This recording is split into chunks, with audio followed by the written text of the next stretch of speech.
اعوذ باللہ من الشیطان الرجیم بسم اللہ الرحمن الرحیم۔ اللہ تبارک و تعالیٰ کے نام سے شروع جو بڑا مہربان اور نہایت رحم کرنے والا ہے۔ ایک ایسے اللہ تبارک و تعالیٰ کے برگزیدہ نبی جن کو زندہ سمندر میں ڈال دیا گیا اور جن کو ایک دیو ہیکل مچھلی نے نگل لیا۔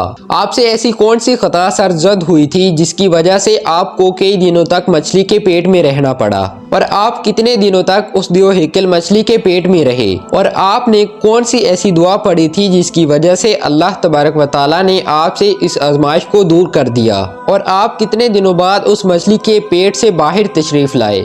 پیارے دوستو، آج کی اس منفرد ویڈیو میں حضرت یونس علیہ السلام کے عجیب و غریب واقعے کے بارے میں آپ کو بتائیں گے، اور ساتھ ہی اس خاص دعا کے بارے میں بھی آپ کو بتائیں گے جس دعا کو حضرت یونس علیہ السلام نے اللہ تبارک و تعالیٰ کی بارگاہ میں مانگا تو اللہ تبارک و تعالیٰ نے اس آزمائش کو آپ سے دور کر دیا۔ اس دعا کو جو بھی مصیبت زدہ پڑے گا تو اللہ تبارک و تعالیٰ اپنے فضل سے اس کی تمام پریشانیوں کو ختم کر دے گا۔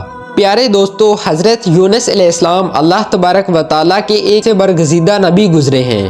آپ کے والد گرامی کا نام متی تھا، اور اللہ تبارک و تعالیٰ نے اپنے برگزیدہ نبی حضرت یونس علیہ السلام کو قوم بنی اسرائیل کی طرف مبعوث فرمایا تھا۔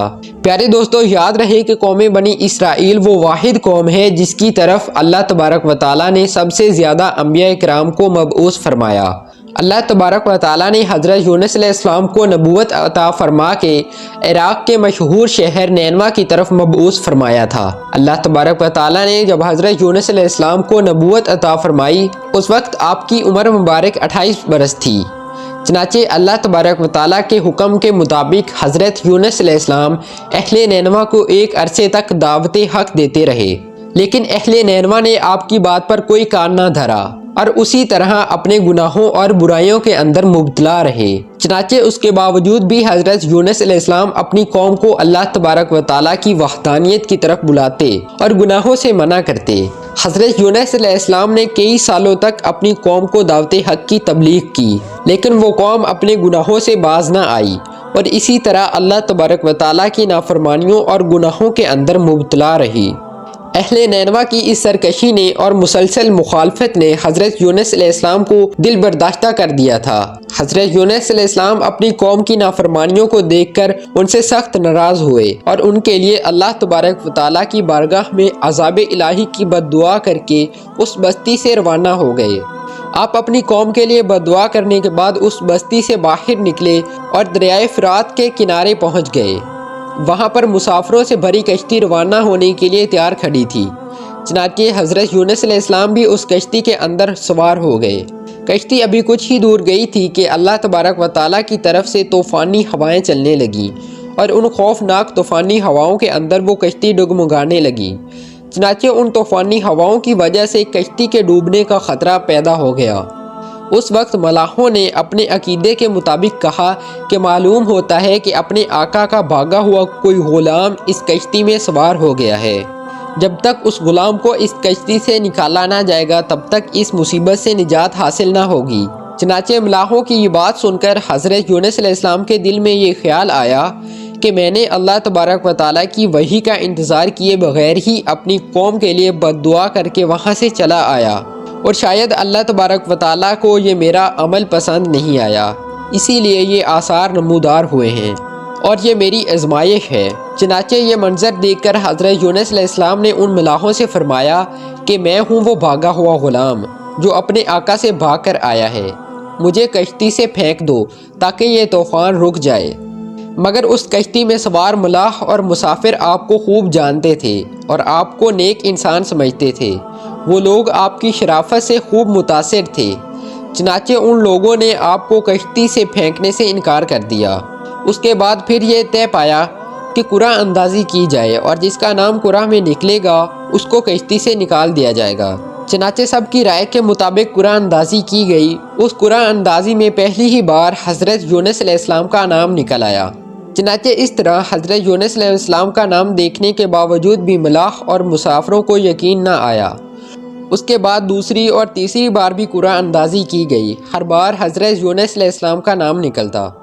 چنانچہ اس طرح ملاح اور مسافر آپ کو کشتی سے نکالنے کے لیے مجبور ہو گئے۔ اس کے بعد حضرت یونس علیہ السلام نے خود ہی کشتی سے چھلانگ لگا دی۔ اس وقت اللہ تبارک و تعالیٰ کے حکم سے ایک دیو ہیکل اور بڑی مچھلی نے آپ کو نگل لیا، اور اللہ تبارک و تعالیٰ کے حکم سے حضرت یونس علیہ السلام کو صحیح سلامت اپنے پیٹ میں محفوظ رکھا۔ حضرت یونس علیہ السلام اپنی قوم سے ناراض ہو کر اس بستی سے چلے گئے تھے، اور 40 دن کے اندر اندر عذاب الہی کے نازل ہونے کی پیشگوئی بھی کی تھی۔ چنانچہ حضرت یونس علیہ السلام نے اللہ تبارک و تعالیٰ کے عذاب کی جو پیشگوئی کی تھی، ان کی قوم کو اس پر یقین نہ آیا۔ وہ لوگ کہا کرتے تھے کہ حضرت یونس علیہ السلام تو کہتے تھے کہ اللہ تبارک و تعالیٰ کا عذاب آئے گا، لیکن اب تک تو کوئی عذاب نہ آیا، نہ جانے وہ عذاب کب آئے گا۔ مگر کچھ ہی دنوں کے بعد اللہ تبارک و تعالیٰ کے عذاب کے آثار نمودار ہونا شروع ہو گئے۔ چنانچہ اس طرح عذاب الہی کے آثار کو دیکھ کر وہ لوگ پریشان ہونے لگے، اور ایک دوسرے سے کہنے لگے کہ حضرت یونس علیہ السلام کی بات غلط نہ تھی، اور آپ واقعی اللہ تبارک و تعالیٰ کے سچے پیغمبر ہیں۔ چنانچہ ان لوگوں نے اللہ تبارک و تعالیٰ کے عذاب کے آثار کو دیکھ کر اللہ تبارک و تعالیٰ کی بارگاہ میں توبہ کی، اور اللہ تبارک و تعالیٰ کی وحدانیت پر ایمان لے آئے۔ چنانچہ ان لوگوں نے اللہ تبارک و تعالیٰ کی بارگاہ میں توبہ کی اور اللہ تبارک و تعالیٰ کی وحدانیت پر ایمان لے آئے، اور اللہ تبارک و تعالیٰ کی بارگاہ میں اس عذاب کے ٹل جانے کی دعا کرنے لگے۔ اس وقت اللہ تبارک و تعالیٰ نے ان لوگوں کی توبہ کو قبول فرما لیا اور عذاب کو ٹال دیا۔ پیارے دوستو، ادھر حضرت یونس علیہ السلام مچھلی کے پیٹ میں زندہ تھے، اور اللہ تبارک و تعالیٰ کی وحی کا انتظار کیے بغیر اپنی قوم کو چھوڑ کر آنے پر نادم تھے۔ چنانچہ اس وقت حضرت یونس علیہ السلام نے اللہ تبارک و تعالیٰ کی بارگاہ میں اپنی خطا کی معافی کے لیے یہ دعا پڑھی: لا الہ الا انت سبحانک انی کنت من الظالمین، یعنی اے رب العالمین، تیرے سوا کوئی معبود نہیں، تو ہی یکتا ہے، میں تیری پاکی بیان کرتا ہوں، بے شک میں خود ہی ظالم ہوں۔ چنانچہ جب اللہ تبارک و تعالیٰ نے حضرت یونس علیہ السلام کی یہ درد بھری دعا سنی تو اس دعا کو قبول فرما لیا، اور حضرت یونس علیہ السلام سے اس آزمائش کو ختم کر دیا۔ اس وقت اللہ تبارک و تعالیٰ نے مچھلی کو حکم دیا کہ وہ حضرت یونس علیہ السلام کو صحیح سلامت دریا کے کنارے پر ڈال دے۔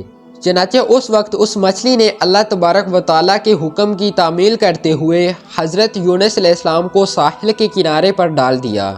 اس طرح حضرت یونس علیہ السلام 40 دن تک مچھلی کے پیٹ میں رہے، اور 40 دن کے بعد اللہ تبارک و تعالیٰ نے آپ کی اس دعا کو قبول فرمایا اور اس آزمائش سے آپ کو نجات بخشی۔ جب مچھلی نے حضرت یونس علیہ السلام کو اپنے پیٹ سے باہر نکالا تو حضرت یونس علیہ السلام بہت ہی کمزور حالت میں زمین پر پڑے ہوئے تھے۔ اس وقت اللہ تبارک و تعالیٰ نے حضرت یونس علیہ السلام کے قریب ایک بیل کا درخت اگایا۔ اس درخت کی وجہ سے حضرت یونس علیہ السلام کی حالت بہتر ہوئی، تو آپ نے اس درخت کے سائے میں ایک جھونپڑی بنائی اور اس جھونپڑی میں رہنے لگے۔ چنانچہ کچھ عرصے بعد اس بیل کی جڑوں کو کیڑا لگ گیا اور وہ بیل سوکھنے لگی۔ یہ ماجرا دیکھ کر حضرت یونس علیہ السلام کو بہت دکھ ہوا، کیونکہ حضرت یونس علیہ السلام اس بیل سے بہت محبت کرنے لگے تھے۔